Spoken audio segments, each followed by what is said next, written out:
Well, can you believe it? A video made just after Christmas. And I gotta tell you guys, the day I'm filming here is Boxing Day. And yes, this is the day after Christmas. And I didn't make any videos on Christmas because, well, Christmas is basically a public holiday. Even though there's a lot of freaking people who will basically decide either to work or not to work at Christmas. Well, anyways, with the trains going by, of course, with Thomas right there. And we're gonna start off with this present here. And it's a present by, well, let's just say one of my good friends, one of my good old chaps, Sammy Peel. He's in my school, and he actually gave me this very fascinating present, and he gave me this. Oh, look at that, fun festive jokes. Oh my goodness me, it actually comes with a whole bunch of joke cards, fabulous, funny fun, or should I say, family fun. And oh my goodness me, another mistake I've actually realised. Thomas is stuck. Oh, dearie me. I need to check all these tracks along the way though. I need to make sure that Thomas runs well in this layout instantly, of course, because I'm very aware of the fact that Thomas may actually fail to work in this layout. Or maybe that's just the other way around. That will actually help him along the way though. But anyways, in this video, got a whole bunch of joke cards in here. Let me show you some good examples. And, yes, there's actually a... Oh, there you go. It's very simple to open up. And, whoa! Look at that! Mince pie! Look at that! Who rides in the bakery at Christmas? A mince pie! And, what does that one say? Game of Thrones? It's a real franchise, eh? What do... Oh my goodness me, it says, what do the royal family play at Christmas instead of magic? Or should I say musical chairs? And he said magic, didn't I? My goodness me, this is turning into a very random video. I'm not going to unpack all of the cards because in this video, we're going to be focusing on Flipped Up Toys. And mind you, there's a lot of people saying, oh, Ivan, you've just reviewing Flipped Up Toys for nothing. But there you go, I've got 4 Flapping Bird toys. Oh no! Sorry, Thomas. Oh no. Sorry, Thomas. Didn't mean to derail like that. Oh god. Oh no. I think this video, like the other one I did, is turning into an absolute haywire. But in this video I'm going to show you this, and all of these have silver gulls as well. Well, technically of course. Let me just zoom out, just get a bit of view. And we've got this product here. It's called the Aussie Shorebird Roosting Flock 12 pack, £13.50. Another £13.50 toy released here. It's called the Antibiotic Resistant Superbugs Seagulls 12 pack. It's based off something really, you know, present in the news. I think it was recent, in July of this year. £13.50, same with the roosting flock of Aussie birds, of course. This one here is the Silver Gull. Colonium Mob 12 pack, Eagle Chase. £19.95. That's very expensive. I've never expected toys to be expensive, but I think Christmas is basically like a very expensive time of the year though. But I think it's, you know, because of my sickness, I think this conception has been misled. So it's a misconception. £13. Aussie's Dirty Birdies 12 pack. Fold for the future. That's what everyone does. And we're going to be taking a look at this one here first, because this one here has got a combination of both the digital and also the old-fashioned way that the origami toys used to look like. There you go, that's what all the different birds look like, of course.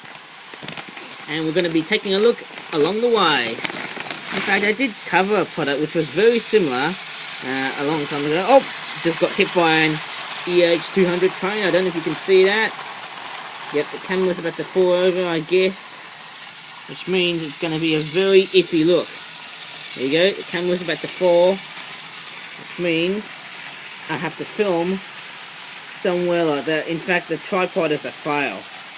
Okay, so I'm actually struggling on how to get this whole video setting up though. I don't know. Nice view of the trains, eh? I think I have to do it like so. I don't know. What is this? I mean, come on, give me a break.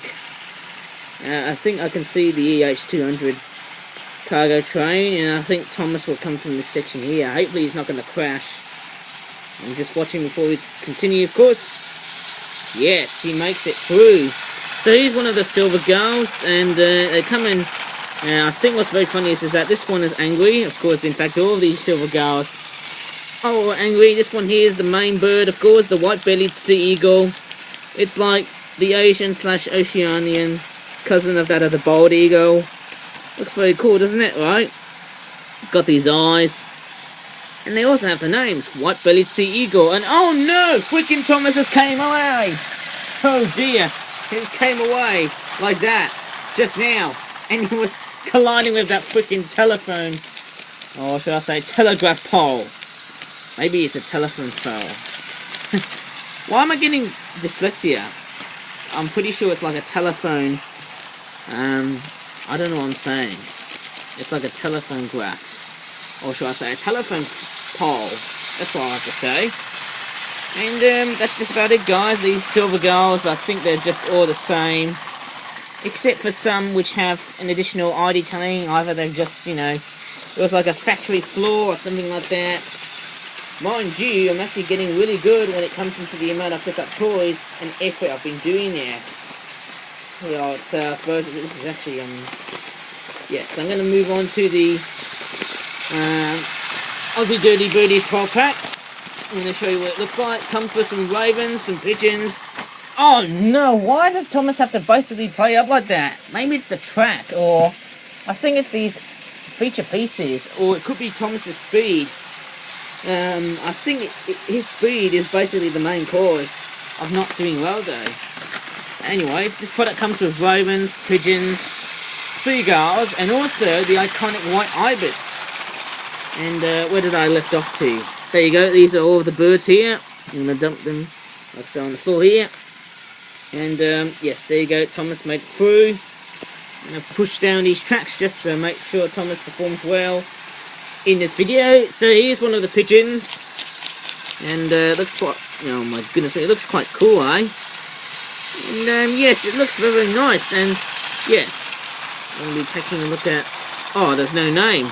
So there's no name for the pigeons, which is very disappointing, of course. Don't know if one of them has. Oh wait, one of them has. But I think the other pigeons, they just don't have their names there at all. You know what, I actually feel like I had enough of Thomas. Because he's just literally playing up though in this video though. There's one of the silver gulls. It's a different one, of course, because the eye-ring of the silver gull has got Sharpie pen ink, which is interesting. And then you've got the ravens, which are like crows. In a sense, they've got the white iris. I initially thought they have blue iris rings on them, but they actually have white irises when they're adults. I didn't realise that. And then here comes the iconic white ibis. This is basically a species of ibis, which is basically in relationship to the god of Egypt, Thoth. And I got a funny feeling that in Australia, in many cities and areas and suburban areas in that country, I've actually realised that the white ibis is considered to be called the bin chicken or the tip turkey because it raids on everything. It's a little bit like the next generation of all seagulls, right? Because it literally goes through landfills, and guess what? It literally, you know, they're fed a bin rats. They love going through bins, and there's actually a song about ibises on how they become one of Australia's most hated birds. Like, you know, first we have the pigeon, then we've got the seagull, and now we've got ibises. That's quite interesting to hear about it, of course. Just goes to show you on how obnoxious it just goes to show you on how obnoxious some birds can pestimize you. Oh, I just threw the package at Thomas. Sorry, I'm just gonna let you go now because you've been a really good boy though. Naughty, Ivan Lee. Naughty, naughty, naughty. What was I thinking? I'm gonna be taking a look at this antibiotic sort of product, which is kind of interesting. It's got some resistant superbug seagulls, and I've actually realised that the bacteria that they got is called E. coli. It's a type of bacteria that can literally make yourself dehydrated. They almost look like worms. That one there looks like an earthworm. Yeah, they just look like generic pieces of wormy like bacteria. And then there are all different seagulls, but there's some very interesting features that you may actually didn't realise. This one here is very unusual. Hello, Mr. Derpy. How are ya? My goodness me, with derpy eyes like that, that is very amazing for a seagull toy like that. Maybe they've got infected by the superbugs that they must have consumed while scavenging for food. And mind you, I think a lot of researchers in Australia must have realised that seagulls in Australia, being the silver gulls of course, must have carried a lot of superbugs inside them, making it one of the most infectious of all birds. So they truly are, like pigeons, they are basically another sign for the fact that they are literally true rats with wings. And mind you, I just feel like I had enough looking at silver gulls, but mind you, silver gulls come in different expressions and other features like that. And Thomas is stuck again. In fact, I feel like I need to go and get another engine, but because we're into our last product, I feel like this video must come to an end. Let me just grab the other birds. There you go. There's all the other ones. I think I had enough of the silver gulls. Yeah. Oh no, we had a mistake here. One of them hasn't got his black wingtip painted, which is not really good. Here's one of the pied oyster catchers. In fact, I must have had a look at these birds before, and Thomas is stuck. I'm going to turn you off. You're not going to run anymore. You're just causing confusion and delay. Anyways, they've got orange and red eyes. They've got, well, let's just say pink feet in real life, but they've decided to put reddish orangish feet. I don't know why. Anyways, we've also got this sharp-tailed sandpiper, which is a very weird bird I've never heard of.